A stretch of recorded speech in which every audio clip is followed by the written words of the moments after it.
7절에서 13절 본문으로 내가 너에게 한 말을 네가 생각하면 주께서 범사에 네게 총명을 주시리라 하는 7절 말씀을 중심으로 왜 그걸 생각하는 것이 범사에 어떻게 해야 하는지를 깨닫게 하는 총명이 되는지 하는 것에 대해서 살펴보았습니다. 그리고 그 본질을 우리가 복음 그 자체이신 예수께서 그 예수님께서도 죽고 부활하셨다는 것을 깨닫는 것에서 있다 하겠습니다. 즉 그리스도의 병사인 우리가 전쟁터에서 때로 전사하잖아요. 그러면 나의 복음이 끝나면 주의 복음도 끝난다고 생각하기 쉬운데, 그럼에도 불구하고 나는 끝이 나도 주의 구원의 역사는 계속되고 있다는 것이죠. 그래서 우리의 패배가 영적인 패배가 아니고 주님도 부활하심으로 승리하신 것을 생각할 때 두려워하지 말고 끝까지 충성하자는 것입니다. 이런 태도, 이런 자세로 하면 어떻게 해야 할지 범사에 깨닫게 된다는 것입니다. 오늘은 11절에서 13절만 특별히 조명하여서 주님이 주시는 은혜를 함께 나누고자 합니다. 11절을 보시면 미쁘다 이 말이여 우리가 주와 함께 죽었으면 또한 함께 살 것이요 라고 되어 있습니다. 여러분, 미쁘다 이 말이여 이렇게 시작합니다. 원어를 그대로 해석하면 이 말 뜻은 믿을만하다, 이 말은 믿을만하다 이런 뜻입니다. 원어대로 하면 어순 그대로 말의 순서, 단어의 순서, 어순 그대로 말하면 믿을만하다 이 말은 이런 뜻이에요. 어떤 말이 믿을만합니까? 그 다음에 이어지는 말, 우리가 주와 함께 죽었으면 반드시, 여기서는 또한이라고 되어 있죠. 반드시 주와 함께 살 것이라 하는 것이죠. 이 말이 믿을만하다 하는 거예요. 미쁘다 이 말이여가 믿을만하다 이 말은 이런 뜻이에요. 여러분, 이 말을 바꾸어 보겠습니다. 여러분, 큰 회사에 그 급여가 좋고 그 대우가 좋습니까? 작은 회사가 좋습니까? 큰 회사가 좋죠. 큰 회사에 취직이 되었으면 반드시 그 연봉을, 그 대우를 받을 것입니다. 마찬가지로 큰 부자인 배우자를 만나 사랑하여 결혼했다면 모든 좋은 것을 반드시 함께 하겠죠. 이런 이미지입니다. 이런 이미지. 우리가 주님과 함께 죽으면 그는 반드시 우리를 함께 살릴 겁니다. 왜? 이제는 하나이니까. 왜냐하면 그는 믿을 만한 사람이니까. 그는 결코 사랑과 우정을 배반하거나 외면하지 않습니다. 그러니 우리가 우리 운명을 그에게 걸었을 때 반드시 그가 책임질 거다. 그러니 미쁘다. 이건 믿을만하다. 이런 뜻입니다. 사랑하는 성도 여러분, 삶에서 무엇이 우리를 기쁘게 합니까? 좋은 것과 안전한 것과 그것이 계속하여 보장되는 것 아니겠습니까? 좋은 집, 많은 연봉, 좋은 배우자, 능력 있는 친구 등이 우리를 기쁘게 합니다. 많은 사람이 그것을 얻을 자격을 가지려 노력합니다. 학업을 하고 기술을 배우며 미래가 보장된 곳에 소속되려 합니다. 하지만 세상에는 공짜가 없습니다. 그것을 얻기가 얼마나 어려운지 우리가 잘 알고 있습니다. 우리는 예수님이 누구인지 알고 있습니다. 그는 모든 부의 근원이시며 모든 것의 주인이시요 평안과 낙원을 만드시는 분입니다. 아니, 그 말로는 턱없이 부족합니다. 그가 모든 것입니다. 창조하시며 보존하시며 좋게 하십니다. 만일 우리가 그의 눈에 들 수 있다면 그것은 세상 어떤 것도 비교할 수 없는 최고의 것이 되지 않겠습니까? 그런데 우리에게 기회가 열렸다는 겁니다. 그의 복음에 우리가 동참하여 우리가 충성하면 그가 우리를 어떻게 대하시겠습니까? 회사에 들어가도 차별 없이 대우하는데, 여러분, 심지어 우리가 그와 함께 죽음에 동참할 때 어찌 그가 우리에게 최고의 대우로 보상하지 않겠습니까? 바울 사도가 이 말을 합니다. 바로 이걸 이야기하는 거예요. 이런 이미지입니다. 미쁘다, 이 말, 곧 우리가 주와 함께 죽으면 반드시 주와 함께 살 것이다. 할렐루야. 우리 개역 한글 성경은 미쁘다 이렇게 지금 번역하고 있습니다. 여러분, 미쁘다 하고 끝이 다자로 끝나니까 동사 같죠? 동사로 생각하기 쉽지만 이 말은 형용사로 믿을만한 이라는 뜻입니다. 그대로 읽으면 믿을만한 이 말이요 라는 뜻인데, 왜 믿을만한 이라는 이 보통 우리가 알고 있는 일반적인 단어를 안 쓰고 미쁘다 라고 조금은 독특한 고전적인 옛 단어를 사용했을까요? 믿을만한 그 이상의 어떤 느낌을 표현하고 싶어서 이렇게 한 것일 겁니다. 같은 믿을만한이라는 뜻인데 다른 용어를 쓰면 강조가 되듯이 여러분, 성경을 읽는 모두가 이 말에 믿을만하다, 정말 그렇다, 감격하기를 바라는 뜻에서 미쁘다 이렇게 강조한 거 아니겠습니까? 뭐를요? 우리가 주와 함께 죽으면 주와 함께 반드시 살 것이다.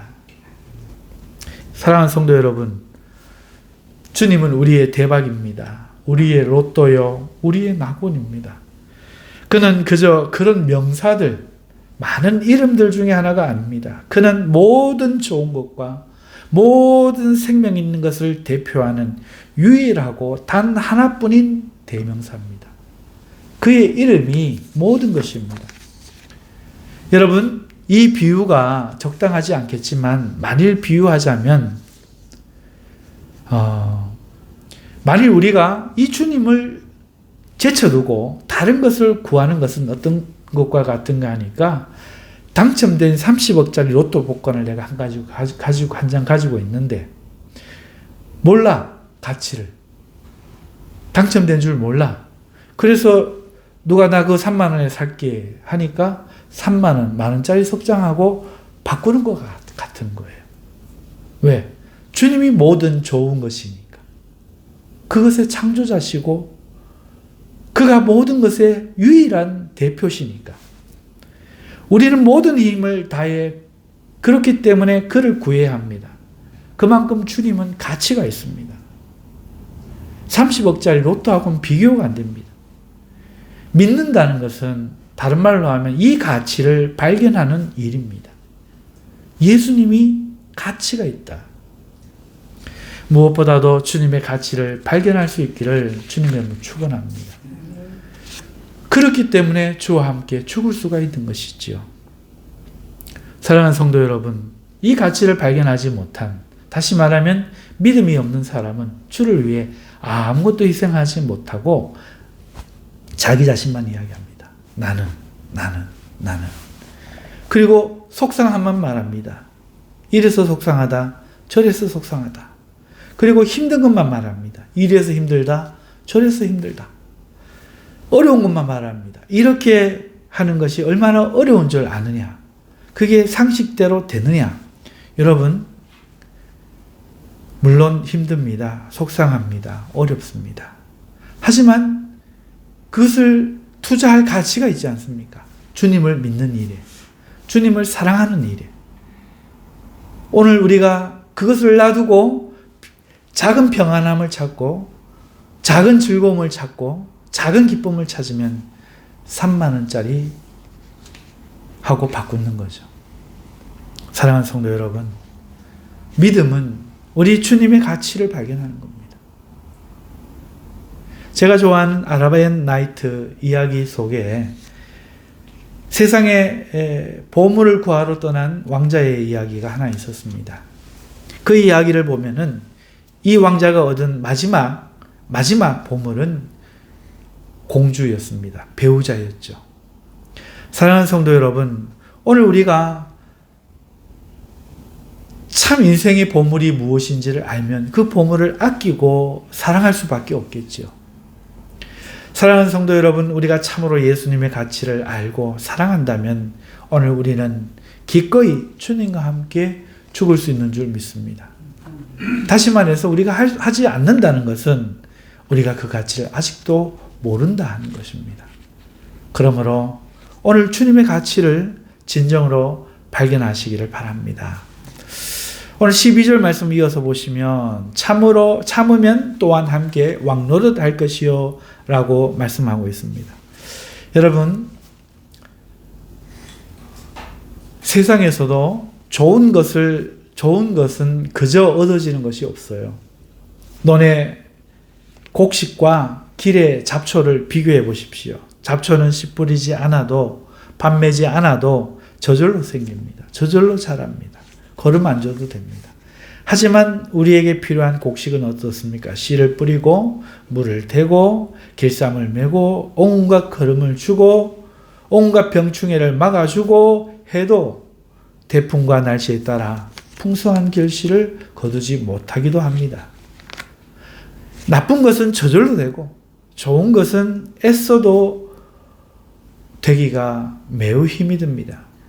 하물며 모든 좋은 것을 주시는 이 주님과 우리가 하나의 운명으로 묶이는 이 행운의 일이야말로, 다시 말해서 믿는 일이야말로 어찌 그저 되겠습니까? 그래서 참는 것이 필요한 겁니다. 참으면 또한 주와 함께 왕노릇 할 것이요 그 후에 좋은 것이 있다는 것입니다. 우리가 참아야 한다는 말은 그만큼 힘들다는 뜻 아니겠습니까? 나는 예수님을 믿기가 세상에서 제일 쉽다는 말을 결코 들어보지 못했습니다. 그래서 믿음 생활이 마냥 좋고 평안하다는 것을 이해하지 못합니다. 제가 경험한 것도 그렇고 제가 알고 있는 믿음이 있다고 생각되는 사람들을 살펴보면 전부 십자가를 짊어진 삶을 살았습니다. 나는 어쩌면 세상에서 가장 힘든 것이 주를 믿는 것이 아닐까 생각합니다. 물론 주님을 믿어 기쁠 때도 많이 있었습니다. 행복한 순간이 얼마나 많은지 남들은 모를 겁니다. 또 얼마나 많은 은혜를 경험했는지 모릅니다. 그럼에도 뒤를 돌아보고 현재를 바라보면 믿음 생활이 원래 이런 건지 아니면 나만 이런 건지 혼란스러울 때가 한두 번이 아닙니다. 어떨 때는 도망가고 싶을 때가 있다는 것입니다. 하지만 내 마음 깊은 곳에서 참아야 한다고, 견뎌내야 한다고 늘 경고합니다. 그래서 지금까지 버텨왔습니다. 사랑하는 성도 여러분, 믿음은 좋은 것이고 가치가 있습니다만 그렇기 때문에 저절로 되지 않습니다. 반드시 참고 견뎌야 하는 것입니다. 우리 12절 끝에 마저 계속 보시면 우리가 주인을 부인하면 주도 우리를 부인하실 것이라 하고 있지 않습니까? 여러분, 이거 당연하지 않습니까? 우리가 주를 부인하는데 어찌 주가 우리를 받으시겠습니까? 만약 그렇게 말한다면 어떤 이는 이렇게 어리석게 말할 겁니다. 우리가 그래도 주님은 그러지 마셔야죠. 다른 말로 예를 들면요, 이 말은 어떤 말인가 하니까 30억짜리 당첨된 로또 복권을 주면서 네가 믿으면 이거 받아서 가져가라 하는데도 못 믿어 하고 부인한다는 겁니다. 그러면서도 계속해서 받을 때까지 줘야 한다는 말 아닙니까? 내가 주님을 안 믿고 부인하고 배신하는데도 주님은 나를 부인하면 안 된다고 하는 말은 나는 거부를 해도 너는 끝까지 줬어야지 하는 말과 같다는 것입니다. 애초에 우리로 하여금 주의 고난에 동참하게 해서 영광에 함께 이르게 하는 이 초대 자체가 로또 복권을 그냥 받는 것만큼이나 은혜가 아니겠습니까? 따라서 주님의 가치를 아는 사람은 절대로 부인할 수 없고 그와 함께 할 것이며 이것이 믿음인 것입니다. 이것이 우리의 행운인 것입니다. 사랑하는 성도 여러분, 그렇기 때문에 우리 참고 견뎌내야 합니다. 세상 것을 위해서도 우리 얼마나 참습니까? 썩어질 것을 위해서도 자존심을 버리고 괴로워도 견디며 참는데 영원한 행복을 위해 왜 쉽게 포기하겠습니까? 왜 참지 않겠습니까? 참아야 하는 것입니다. 결코 주님을 부인하지 말아야 하는 것입니다. 여러분, 마지막으로 13절을 보십시오. 우리는 미쁨이 없을지라도 주는 항상 미쁘시니 자기를 부인하실 수 없으리라. 글로리 투 갓, 할렐루야.